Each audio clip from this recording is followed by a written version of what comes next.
students, welcome to our channel. ఈ రోజు ఈ వీడియోలో మనం 10th class maths chapter 7 coordinate geometry example 6 and 7 గురించి నేర్చుకుంటున్నాం. మీకు ఈ చాప్టర్ లో ఉన్న all exercises videos, example videos and ఈ చాప్టర్ ఇంట్రడక్షన్ వీడియో ఈ వీడియో లాస్ట్ లో మీకు ప్లేలిస్ట్ డిస్ప్లే అవుతుంది, చెక్ చేసుకోవచ్చు. ఎగ్జాంపుల్ 6 చూడండి. మీరు ఎవరైనా కానీ సెక్షన్ ఫార్ములా వీడియో చూడకపోతే సో మీరు ఈ వీడియో లాస్ట్ లో ప్లేలిస్ట్ లో ఒకసారి చెక్ చేసుకోవచ్చు. ఈ ఫార్ములా మనం ఎలా డెరైవ్ చేసాము అనేది నేను వీడియో చేశాను, ఒకసారి చెక్ చేయండి. Find the coordinate of the point which divides the line segment the points 4, -3 and 8, 5 in the ratio 3:1 internally. So ఇక్కడ చూడండి, ఫస్ట్ ఆఫ్ ఆల్ ఇక్కడ మనకి 2 పాయింట్స్ ఉన్నాయి అని చెప్తున్నారు. సో ఇక్కడ ఒక పాయింట్ అండ్ ఇక్కడ ఒక పాయింట్ ఉంది అనుకోండి. ఈ 2 పాయింట్స్, సో పాయింట్ 1 వచ్చేసరికి మనకి 4, -3 అండ్ పాయింట్ 2 వచ్చేసరికి 8, 5. ఈ 2 పాయింట్స్ ని ఒక మిడ్ పాయింట్ అనేది, సో ఇక్కడ చూడండి P of x, y అనుకుంటే ఈ మిడ్ పాయింట్ అనేది మనకి 3:1 రేషియోలో డివైడ్ చేసింది. Okay, so first of all ఈ మిడ్ పాయింట్ ఏంటిది అనేది మనం ఫైండ్ అవుట్ చేయాలి. సో అంటే ఈ x, y వాల్యూస్ ఏమవుతాయి అనేది మనం ఫైండ్ అవుట్ చేయాలి. ఓకే, సో దానికి సొల్యూషన్, సో ఈ మిడ్ పాయింట్ ని మనము P of x, y అని తీసుకుంటాము. సో యూజింగ్ సెక్షన్ ఫార్ములా, ఒకసారి మీరు సెక్షన్ ఫార్ములా రాసుకోండి. P of x, y equal to m1 x2 plus m2 x1 by m1 plus m2. Next ఇది x కి, నెక్స్ట్ y కూడా సేమ్. ఇక్కడ మీకు x ఎక్కడైతే ఉందో అక్కడ మనం y టర్మ్స్ రాసుకుంటాము. m1 y2 plus m2 y1 by m1 plus m2. ఇక్కడ ఏవైతే మీకు రేషియో ఉందో సో ఆ రేషియో డినామినేటర్లో మనకి సేమ్ వస్తుంది, న్యూమరేటర్లో m1 m2. సో ఇక్కడ m1 m2, ఇది x2 x1 y2 y1. Okay, so ఇలా గుర్తుపెట్టేసుకోండి. అండ్ నెక్స్ట్ చూడండి. ఓకే, సో ఇక్కడ మీకు ఏవైతే వాల్యూస్ ఇచ్చారో వాటిని ఈ ఫార్ములాలో మనం సబ్స్టిట్యూట్ చేద్దాము. ఫస్ట్ మనకి రేషియో ఇచ్చారు కదా 3:1, దీనిని మనము m1:m2 అని తీసుకుంటాము. అంటే m1 వాల్యూ మనకి 3 అవుతుంది, m2 వాల్యూ 1 అవుతుంది. ఓకే, అండ్ నెక్స్ట్ పాయింట్స్ ఇచ్చారు చూడండి. ఈ పాయింట్స్ లో ఇది x1, ఇది y1, ఇది x2, ఇది y2 అని తీసుకోవాలి. ఓకే, సో సబ్స్టిట్యూట్ చేయండి. 30 సో m1 వాల్యూ ఇక్కడ మనకి 3 ఇచ్చారు, 3 అండ్ x2 వాల్యూ చూడండి ఇక్కడ మనకి 8. Next plus m2 value 1 and x1 value 4 by m1 plus m2 అంటే 3 ప్లస్ 1 వస్తుంది. ఓకే, సేమ్ నెక్స్ట్ చూడండి, m1 value 3, y2 value 5 plus m2 value 1 into y1 value -3 by m1 and m2, so అంటే 3 plus 1 వస్తుంది. So that equal to 8 3s 24 plus 1 4s 4 అవుతుంది by 3 plus 1 అంటే 4 వస్తుంది. Next ఇక్కడ కూడా same 3 5s 15 plus into minus 1 3s 3 అవుతుంది. So 3 plus 1 4 వస్తుంది. Next add చేయండి 28 బై 4. నెక్స్ట్ వచ్చేసరికి ఇక్కడ సబ్ట్రాక్షన్ చేయాలి, 12 బై 4 అవుతుంది. ఓకే, సో క్యాన్సిల్ అవుతున్నాయి, క్యాన్సిల్ చేయండి. 4 1s 4 7s 28, 4 1s 4 3s 12 వస్తుంది. సో అంటే 7, 3 వస్తుంది. ఈ మిడ్ పాయింట్ వచ్చేసరికి 7, 3. ఓకే, సో దేర్ ఫోర్ అని లాస్ట్ లో ఒకసారి రాసేసుకోండి. Hence 7, 3 required point. Okay, so that's it. Next example 7 చూడండి. In what ratio does the point -4, 6 divide the line segment joining the points A -6, 10 and B 3, -8? So దీనికి solution చూడండి. First of all ఇక్కడ మనకి 2 points ఉన్నాయని చెప్తున్నారు, A and B. Okay, so ఇది A and ఇది B point అనుకుంటే ఈ 2 పాయింట్స్ని ఇలా మనం జాయిన్ చేస్తున్నాము, A B. సో వీటికి ఏవైతే కోఆర్డినేట్స్ ఇచ్చారో అవి కూడా రాసేసుకోండి. A coordinate -6, 10 and B coordinate 3, -8. So ఈ 2 పాయింట్స్ని ఇక్కడ ఒక పాయింట్ అనేది ఈక్వల్ రేషియోలో డివైడ్ చేస్తుంది అని చెప్తున్నారు. ఈ పాయింట్ వచ్చేసరికి -4, 6.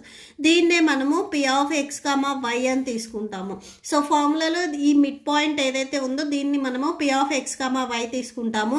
ఇక్కడ మనకి x అండ్ y వాల్యూస్ ఇచ్చారు, రేషియో ఇవ్వలేదు.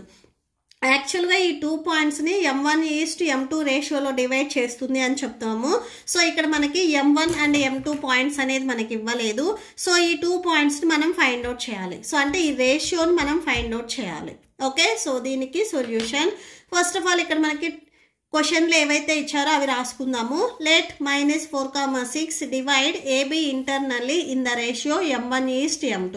ఈ పాయింట్ అనేది ఈ AB లైన్ని m1:m2 రేషియోలో డివైడ్ చేస్తుంది అని రాసుకున్నాము.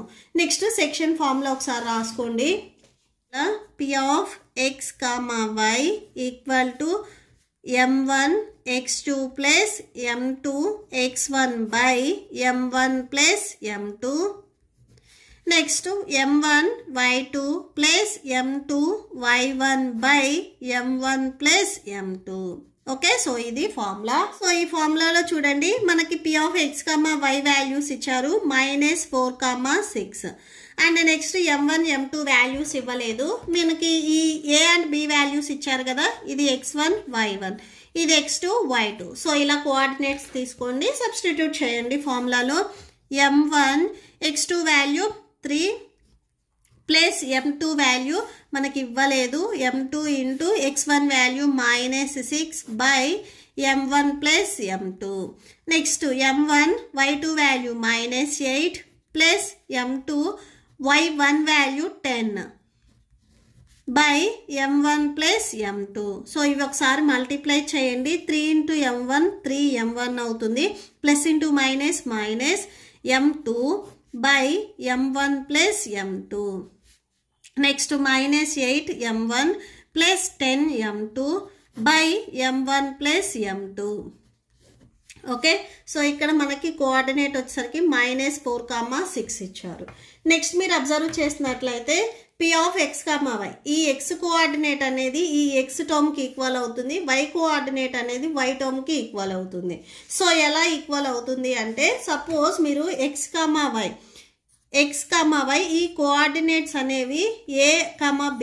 సో x, y అనే కోఆర్డినేటు a, b ఈ కోఆర్డినేట్స్కి ఈక్వల్ అవుతుంది అని మనం తీసుకున్నట్లయితే x = a అవుతుంది, y = b అవుతుంది.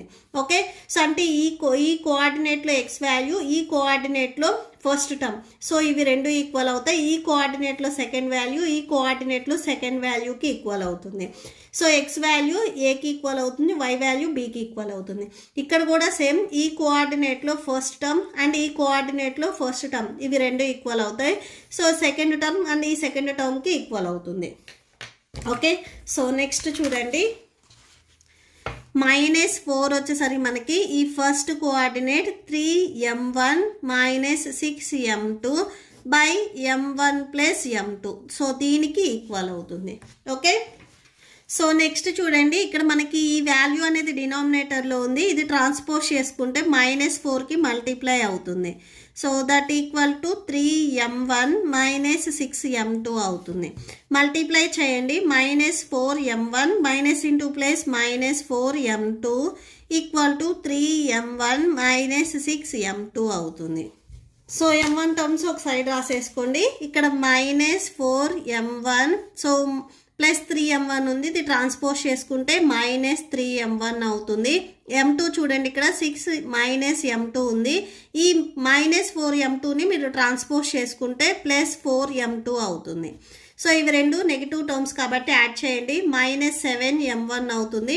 ఇక్కడ ఇవి ఒకటి ప్లస్ ఒకటి మైనస్లో ఉంది కాబట్టి సబ్ట్రాక్షన్ చేయండి, -2m2 అవుతుంది. బోత్ సైడ్స్ మైనస్ ఉంది కాబట్టి సో మైనస్ని క్యాన్సిల్ చేయండి. 7m1 ఈక్వల్ టు 2m2 అవుతుంది. నెక్స్ట్ చూడండి మనకు కావాల్సింది m1 అండ్ m2 రేషియోలో కావాలి. ఈ m1కి మల్టిప్లికేషన్లో 7 ఉంది, ఇది ట్రాన్స్పోజ్ చేసుకుంటే డినామినేటర్లోకి వెళ్తుంది. సో అంటే 2/7 అవుతుంది. ఈ 2కి మల్టిప్లికేషన్లో m2 ఉంది, ట్రాన్స్పోజ్ చేసుకుంటే డినామినేటర్లోకి వెళ్తుంది. సో బై m2 అవుతుంది. ఇక్కడ ఉన్న 7ని అండ్ m2ని మనము ఎట్ ఏ టైము ట్రాన్స్పోజ్ చేసుకున్నాము. 7 మల్టిప్లికేషన్లో ఉంది, ట్రాన్స్పోజ్ చేసుకుంటే డినామినేటర్లోకి వెళ్తుంది. m2 2కి మల్టిప్లికేషన్లో ఉంది, ట్రాన్స్పోజ్ చేసుకుంటే డినామినేటర్లోకి వెళ్తుంది. సో m1/m2 ఈక్వల్ టు 2/7 అవుతుంది. మనం ఫైండ్ అవుట్ చేయాల్సింది కూడా ఇదే. సో ఇక్కడ మనకి రేషియో అడిగారు, రేషియో వచ్చేసరికి 2:7. ఓకే, సో ఇది మనము ఎక్స్ కోఆర్డినేట్ తీసుకొని చేసేసాము.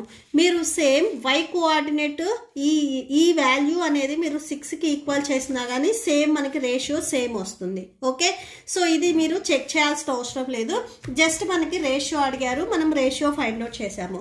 మీకు మీ టెక్స్ట్ బుక్లో వచ్చేసరికి ఇది వై కోఆర్డినేట్తో చెక్ చేసి ఇక్కడ ఇచ్చారు. సో చెక్ చేయాల్సిన అవసరం లేదు, జస్ట్ మనకి రేషియో వస్తే సరిపోతుంది. రేషియో వచ్చేసరికి 2:7. సో ఇక్కడ రాసుకోండి, m1:m2 ఈక్వల్ టు 2:7. సో ఈ ఫ్రాక్షన్నే మనము ఈస్2గా రాసుకున్నాము. Okay, so 2:7. సో therefore అని లాస్ట్లో ఒకసారి కన్క్లూడ్ చేయండి.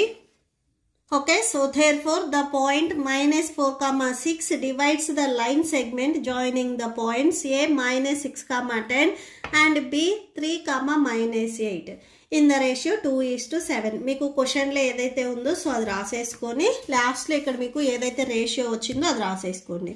Okay, so that's it. మీకు ఈ వీడియో నచ్చితే ప్లీజ్ లైక్ చేయండి, మీ ఫ్రెండ్స్కి షేర్ చేయండి అండ్ మన ఛానల్ని సబ్స్క్రైబ్ చేసుకోండి. Thank you and thanks for watching.